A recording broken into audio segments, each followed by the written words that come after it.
Trenches by Infinite Green. Today we're joined by Britt Whalen of La Critique in Las Vegas, our special guest. And we're going to be talking about CX models, what's good about modern day CX models, the bad, the ugly. That's our topic for the day. We were going to try to do a live feed and make a live phone call into Comcast Xfinity. But we're still working through the technology to make it look a little more seamless on the screen, so you don't have to listen to my phone up to the microphone, which would be a little probably not from a sound quality that great. So if anybody has any ideas on how I get my phone to be a fourth user within the Restream feed, please add some comments to the meeting below. We'd appreciate it. A little wisdom of the crowds. I love it. So anyway, just a quick introduction to myself. If you haven't seen me before, my name is Scott McIntyre. I'm joined by John Bloom. We're the co-founders of Infinite Green, which is a CX design company based in Minneapolis. But we do a lot of work in the Las Vegas arena. And Valerie Rubenstein, or Rodriguez, I should say, is in the Las Vegas as part of our team and in the Las Vegas area, where we had a chance to meet Britt. And so Britt does a lot of CX work within the Vegas market, has been there quite a few years and kind of understands the hospitality space there. So I think what we're going to do is we're going to kick off with Britt, giving her an introduction of herself. And we'll start with a kind of a current state evaluation of where hospitality is at in Las Vegas. Britt, take it away. Thanks, Scott. My name is Britt Whalen. I was born and raised in Las Vegas, spent 20 years in hospitality, all over the Strip, everywhere, and got 2 degrees from UNLV, Hotel College, master's in human resource management. And in the last 5 years, I've just combined all of that into one thing, which is CX. And for the last 5 years, I launched my company, La Critique, which primarily focuses on improving CX all over the valley here in Las Vegas, not just the Strip, but also bringing some of those Strip standards to local businesses. So I'm on a pretty big mission because Vegas has seen a lot of different challenges, and COVID being one of them. Of course, that affected everybody, not just Las Vegas, but especially Las Vegas, because this city was built on hospitality and service. And to see my hometown decline in those standards has been so heartbreaking. So my passion and my mission really come through via my business and helping every business owner just understand what's really happening in their customer experience. Every single touch point is where I thrive. So hence, I can critique anything. I mean, give me something to critique and I can do it. Let's talk a little bit about, the heyday of Vegas. What was it like back in what you consider like the top notch of Vegas hospitality? What era was that and what made it so unique? Well, I remember as a kid, I would go just about anywhere and I'd be recognized. I'd be addressed. I'd be spoken to by a server. And, as a kid, like, you don't expect that.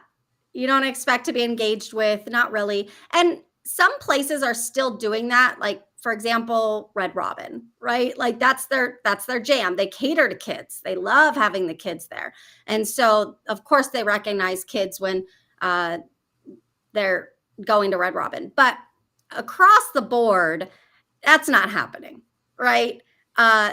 It was a culture where Vegas felt like family, no matter where you went. And you were treated, I hate the word VIP just by nature. I think it's insane that we still use that phrase. But yeah, you were treated like a VIP, no matter where you were or how much you were spending, right? I think the culture here has definitely changed. Everybody's exhausted. business owners are exhausted. They can't keep up with, maintaining employees and XYZ. So I think obviously when I was in the thick of it, working on the strip, I was trained under Forbes travel guide standards. And that really inspired me, that no matter what position I had after that, I could carry those standards with me everywhere. And for me, that took me places. That took me to Bellagio. That took me to Hakkasan Group. That, like there's so much to be said about having high standards, and right now we're lacking them. Yeah. Do you think it's because of, post COVID, people had to hire back into the system? They might not have hired back at the levels they used to be at. Is that a result of a staffing issue? Or do you think it's broader than that? I think it's complex for sure. I don't think we can ever blame just one thing for being the problem. But when people ask me that question and they want the one thing, I always say leadership. I see it every single day. We are lacking in leadership across the board. And when I say leadership, I don't just mean like we don't have enough leaders. No. What I mean is that we don't have quality leaders, like real legitimate leaders who know how to motivate a team, who know how to inspire and create a culture within a company, right? By example, leading by example. We lack that a lot right now. And I think the best thing I can explain is that either the leaders were promoted to be leaders who shouldn't have been promoted, or they're just exhausted. And we almost have to create a mindset shift into changing that energy and reverting back to, no, we're not going to use this excuse of we're exhausted, we're tired, these guests all suck, nobody's spending money, all the reasons to, no, today we're going to crush it. Today we're going to impress. Even if we only get 3 customers today, we're going to impress all 3 of those customers, so much so that they're going to want to go tell at least 20 other people, right? So the mindset is definitely needing improvement. Yeah, it's definitely a little bit of a disconnect too, I think, right? Because, the brands, all brands have this like 100,000 foot marketing message that it is that they promote, like whatever it is, right? And call it a hospitality, call it, retail, whatever. But it's how well you have everyone kind of down, all the way down to the line level, write themselves into that story and internalize it so that it's reinforcing the brand message, but they're still able to be themselves and do, to your point, the little things, even though those seem to be bigger things these days.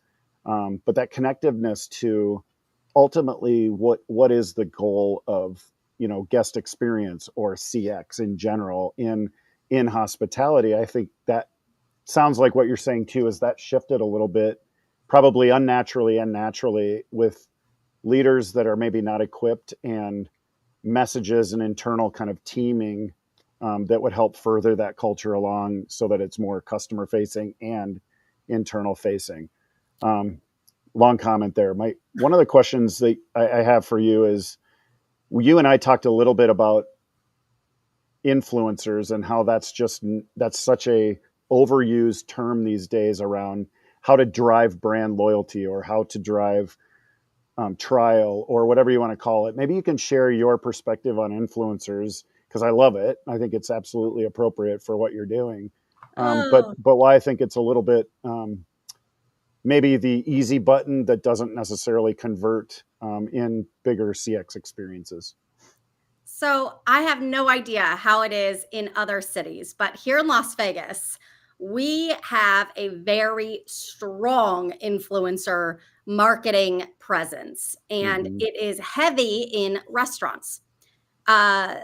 Restaurants here hire the influencer that, paying thousands of dollars in most cases to get the influencer with 1 million plus followers to say something nice about the restaurant, come in and film, get all the back of house shots of in the kitchen and how the burger is made.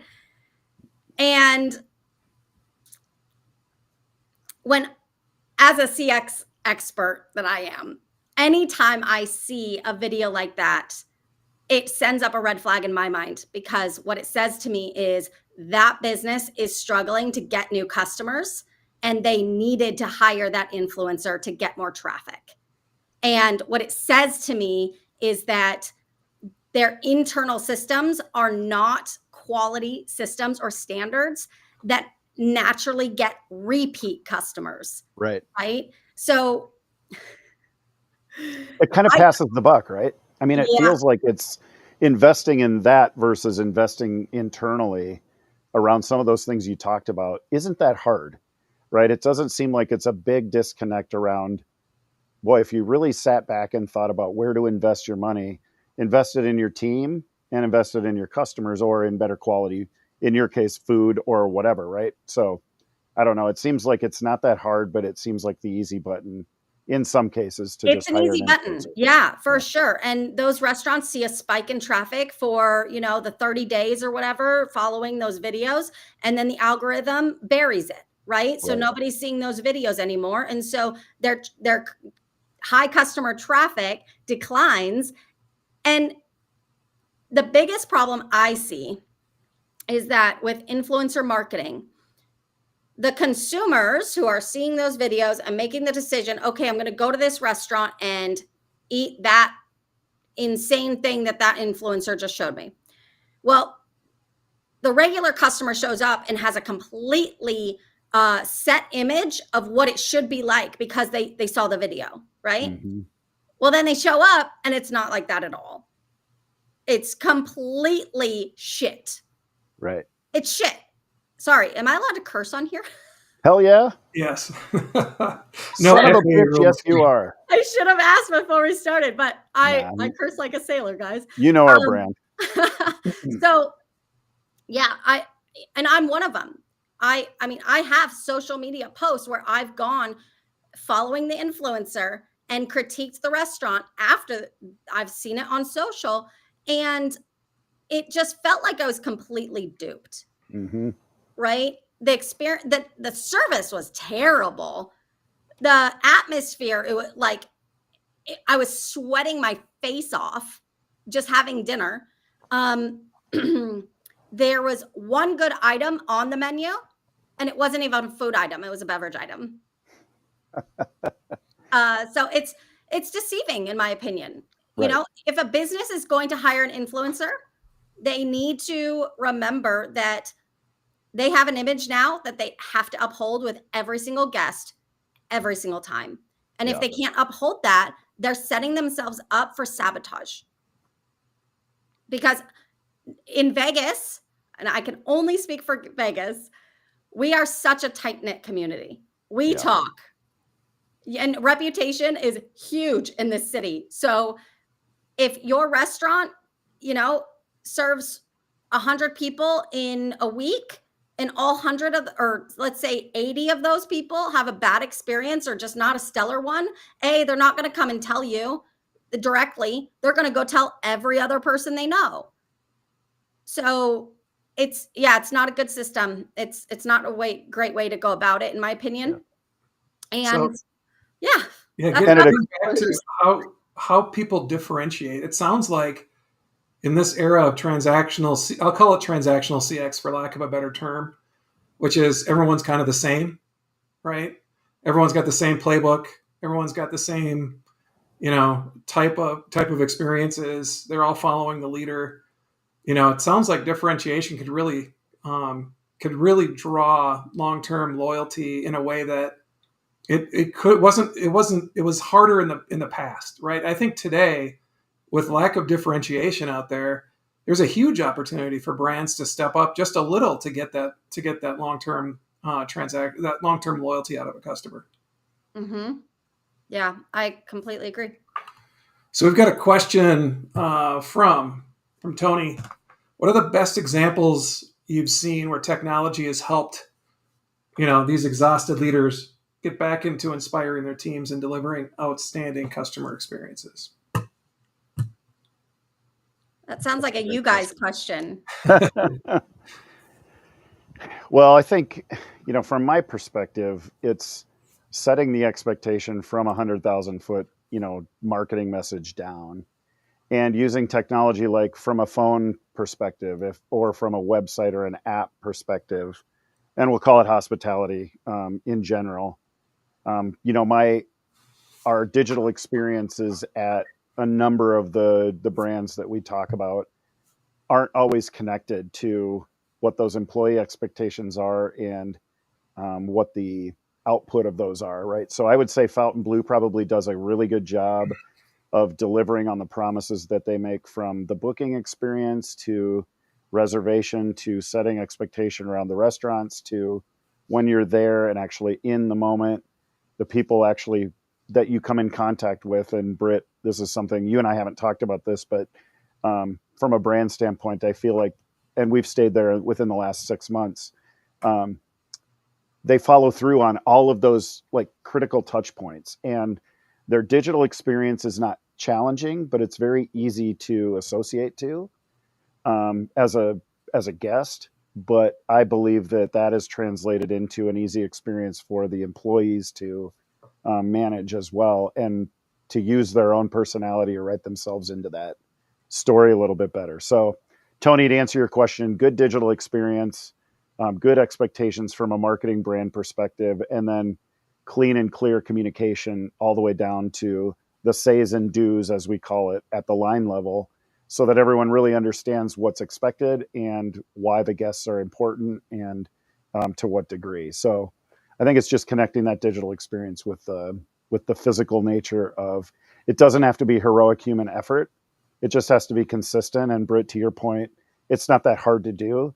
Pick a few things, don't pick too many, and then execute really well on them. Yeah, I do think AI has started to play a role, and tools around the AI experience have played a role in automating simple questions. So, or simple asks, simple tasks. The Cosmopolitan has a bot that you can ask it to bring towels up to your room, for an example. And that technology, you don't have to sit there and talk to somebody about getting towels. You don't have to wait for the front desk to answer. The bot will pick it up, answer your question, schedule the towels to your room, and someone will go deliver on that promise.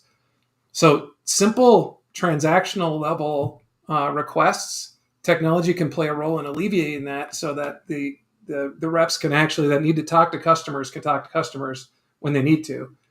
Where it falls short, to John's point, is that inconsistency. So I had a little bit of the bad and the ugly of this conversation, trying to check into Resorts World. So everyone knows that there's long lines when you're checking into a resort. So you get this message on the Hilton app that says, check in ahead of time and avoid the line. And fantastic, I'll avoid a line whenever I can. I mean, if I don't need to talk to somebody at the front desk, I don't want to talk to somebody at the front desk. I'm not going to ask, all the different, I've been to Vegas enough where I know what I want.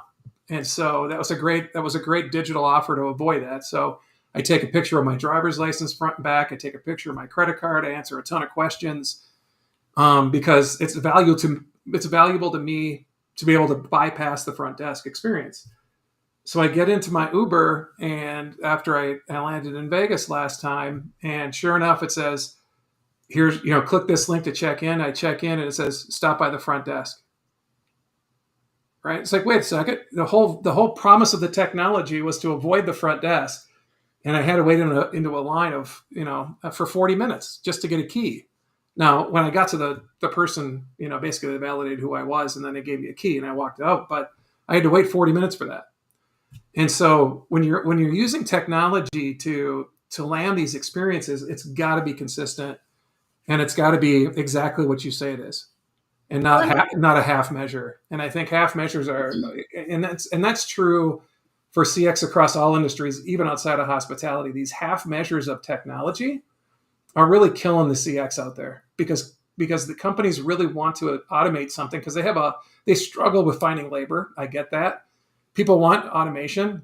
Great. Let's try to give it to them. But it has to be consistent and complete. It can't be half automation. It just falls short of the promise. Go ahead, Britt. Touching on on the original question of how do we use technology to help tired leaders, right? It's some of it is that automation. Absolutely. Take some things off of your plate, automate what you can, do it well, right? Use the right programs. And there's so many programs coming out every single week. It's stupid. Like AI is working so fast, it's stupid. So, depending on the size operation that you have, I would suggest different things. But say it's a large operation, honestly, getting yourself an AI consultant to some degree, somebody who really is tapped into AI all day, every day to give you the best advice on how to automate, what you can automate, do an analysis of your task as a leader, right? Do a full blown analysis of what you do as a leader, make a list, figure out what you can automate, figure out what you can delegate, and then figure out where you should be spending most of your time depending on what challenges you're experiencing as a business, right? Because in my opinion, leaders should be spending the majority of their time helping their staff do the job. Because leaders should be of service to their team. Yeah, that's a really good point, Britt, on the technology side. I see too many times companies try a point solution for a specific thing. Let's say it's restaurant reservations, right? It's a great example. There are great applications out there that can do restaurant reservations. But then you ask it, it's like, well, I have all these 10 other use cases. Do I plug in 10 other AI tools with 10 other voices, with 10 other processes, and 10 other management tools? Not every restaurant uses the same platform. Right. Because not all of them are, as John and I have been doing a lot of AI work this year, helping companies figure that out, we realize it's not, I think the promise of AI, as you're looking at ChatGPT and asking it questions, and you're hearing and reading about industry stuff in the space, it's this. And we had this conversation with a previous supplier on a live call, is that it's not plug and play.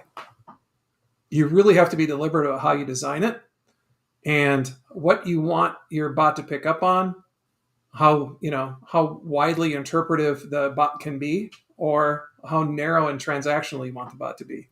And that's never a quick, well, just define it in a week and launch it and see what happens. I think that's what companies do. And you see it, there's too many examples of companies pulling them back because they're not working as intended or they're not getting the value out of it. Well, they're trying. I mean, a lot of times, and what we've seen a lot, Scott, in the recent past has been you're trying to boil the ocean or do too much with your first foray into material automation or material AI work. And if I think back to Tony's question as well, not a lot of those of projects that you and I have worked on. We've got 20 AI projects that we've delivered over the last 8 years, 7 years. For sure, have started with an internal employee and how to enhance the employee or the internal employee experience, right? So, Britt, back to this point about, hey, if we just spent more time with the people that we know are interfacing and having those moments of truth with the customers or with the guests, that might translate into more. And so, taking some of those things off of the internal employee's plate or the leader's plate or both tends to be the second or third or fourth, or they may never get there with their current digital or AI strategy. Usually it's, how do I get a number of customers off of the plate from a transaction standpoint so that it costs me less in the moment? But if we invested a little bit differently, in my opinion, on the internal team that's going to be there day in and day out, I think you'd get that residual benefit for a longer period of time, just because you're investing in the team a little differently and creating much more of a culture that's sustainable versus, hey, this point solution mentality of, I've got to do this for the voice or for the 800 menu, the IVR is what you call it, right? Instead of that, and then that platform doesn't necessarily translate into what I need to do from another use case. So again, it's kind of spend more time on your internal team is what I heard, and which is what I believe in, and don't try to boil the ocean with every AI or automation step that you're trying to do. So Britt, I've been reading in the news that, travel to Vegas is down this summer. Gaming is down this summer on the Strip anyway. What do you think the future of Vegas looks like? Is it going to get back to that hospitality standard that you grew up with, that you've come to expect yourself within Vegas in the next couple of years, or what's that trajectory look like? Because I think if casinos have to compete now with each other again for that dollar, you'd think that this would be the first place they turn. Yeah, Vegas is fucked if corporate greed doesn't take a chill pill. Mm-hmm. I'll tell you that. It's bad. It's really bad. And I think, as much as I say, Vegas isn't going to die on my watch, right? There's still so much out of my control. Like, I'm one person, I'm one company. I'm doing what I can personally. It's very, very personal for me. But unless we have buy-in from all of Vegas, this town, we're screwed. The entire city, we've seen it go from Sin City. What happens in Vegas stays in Vegas. It was sex, drugs, and rock and roll, gambling, do whatever you want, like the wild city of the world, with cheap buffets and free rooms, right? To evolving into more of a less of that. Let's get rid of that. Let's become more family friendly. Let's start incorporating some family attraction type things now into being full-blown sports, right? And large events, sporting and large events.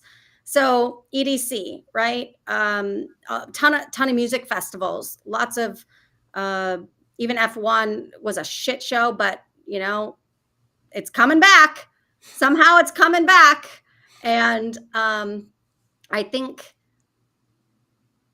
if we don't pull together as a city, I don't care if these corporate, owners, CEOs of the presidents of these hotels, if they don't come together in some capacity and say, look, we need to start doing what's right for the guests. We need to start doing what's right for the employees, or we will ruin this city.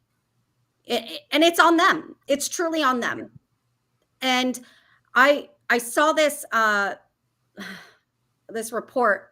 The president of the LVCVA recently got a massive pay increase. I mean, this man is making over $500,000 a year in salary plus bonus, right? And he gets this salary bump recently when tourism is fucking down. Yeah. Like, I'm sorry. Why do you need a pay increase when you're already making close to $500,000 and you're not actually bringing any more visitors to our city? What justified that, right? The consumers see that and we're like, whoa. That money could have been invested into actually benefiting the entire city. And instead, it just benefited your pocket. So there's just a lot of greed going on that's unnecessary. I live within my means. I mean, I like money just like everybody else, but I live within my means. And if I have the opportunity to take more money out of my business or put it back into my business to make a bigger impact in the city, I'm choosing the second, right? So it's these choices that when it comes to the dollars, people are just choosing wrong. And that's interesting that you say that, because I've never thought about Vegas as a brand. I've always thought about the hotels in Vegas as a brand. Vegas, what you're saying is there's a bigger brand promise in Vegas that everyone should be living up to because it benefits everybody. Yeah. And then how they play within that themselves, there's also a brand promise. So there's a Vegas brand promise and a hotel brand promise that's supposed to match that. Yeah. which would bring, and to your point, bring more life to back into the city. So Well, and the LVCVA is responsible for the brand of Las Vegas and tourism to Las Vegas, but they're also heavily focused on bringing conventions, right? So we have the Las Vegas Convention Center, and I can tell you that on the best year in the last like 2 decades, conventions accounted for 15% of all tourism to Las Vegas, and that hasn't happened in a long time. That was like 2016, maybe 2017. Don't quote Much me. lower now. It's been a decade, and it's much lower now. And this year, especially, we're not getting convention numbers like we should be. It's bad. Like so many businesses on the strip rely on convention business because convention business means corporate dollars. And people spend corporate dollars way differently than they spend personal dollars, right? So conventions are extremely important here in Las Vegas, and we're not getting them like we should because our prices are too fucking high. Yeah. They've Yeah, outpriced corporate dollars. How can you outprice corporate dollars? Like that's insane. yeah, as an ex-corporate employee, I had a travel budget. Even if I was going to, if I was going whatever city I was going to, I couldn't spend more than X dollars on a hotel room. But it's what you're talking about being a value exchange. I mean, everyone has their own value exchange bar, but when it's so high, to your point, Britt, it's outpacing everything at this point. And then you look back at the optics around the corporate greed, to your point, and not having any kind of material improvement in the overall experience. It's down to, again, Scott, to your point, a brand or two that you're used to, that you know what you get for that value exchange, even if it's higher priced. I mean, we pick hotels and places to stay based on who our clients are, and price is part of it. But experience and repeatability on the experience that we want for that value exchange is an important part of that. But again, it's the optics around, truly, are we making a material difference in an improvement way, or are we just hanging on for dear life? And it feels like we're hanging on for dear life. And there's zero consistency. Right. I go to every hotel. I go to every casino. I'm out and about all the time, and I can't. Every single experience is different. Every single time, there's no consistency, and not because the theme of the hotel is different. It's because just the consistency around expectations just isn't being delivered, right? It's a lot of it just comes down to standards. Our standards have declined so much, and they're so loosey-goosey. And then leaders don't want to uphold the standards and hold people accountable, and even lean on like disciplinary action to make sure that their standards are being upheld. It's wild. Even just last night, I'll give you an example. This is fun. Last night, I'm with my brother-in-law, and he was invited down to Resorts World. Oh my God. Why does Resorts World always get the heat? They get heat even from me, but a lot of, do you guys know about Vegas Pauly Shore? no. Okay, so there's a social media guy named Vegas Pauly Shore. He's everywhere, but he loves to pick on Resorts World. So in any regard, there's a lot of heat on Resorts World, just strictly from him, but from a lot of other decisions that Resorts World decides to partake in. So my brother-in-law is telling me about how he went up to the rooftop bar lounge, and it was part of a company organizational thing. It was completely like comped for the attendees, like the business took care of all of it. And then there's a cigar bar downstairs. So the cigar bar had women from the bar, like girls from the bar, come up to the lounge on the rooftop and like try to get them to come down to the cigar bar. Okay, well, the business, the company's going to pay for all the drinks and food up top, and they're going to pay for all the cigar action downstairs in the cigar bar. Okay, cool. So you have like these female escorts coming, let's go down to the cigar bar. Well, later, I guess these girls did not leave. Like, they hung around my brother-in-law and the other real estate guys because they were ensuring that they spent more money. Then they were trying to like flirt with them and make sure they had a good time. Like actual fucking escorts. Like, what? Like, how is that acceptable? My brother-in-law is married with 5 kids. Like, he doesn't need some young thing to hang around and make sure he's spending money. And like, maybe back in his 20s, that would have been cool, but like, read the room, Yeah, it goes to that consistency thing and that brand promise. So Britt, I know we're up against time. Thank you for the stories. Thanks for the conversation. If you're interested in learning more about Britt's business, you go to La Critique or find her in LinkedIn. We'd love to talk to you about AI strategies and technology that can enable the transactional side of the business to run more efficiently, to free up people to serve customers better. You can schedule a meeting with us using the QR code. But Britt, again, thank you for the time today, and hopefully we can do this again in the future. Yeah, I know. We need to critique an actual AI phone call, and we'll figure out the technology to do that. We're gonna figure that one out and get it done, because that's gonna be a lot of fun. And I appreciate the time. Thanks for having me. Thanks. That was fun, Britt. Thank you.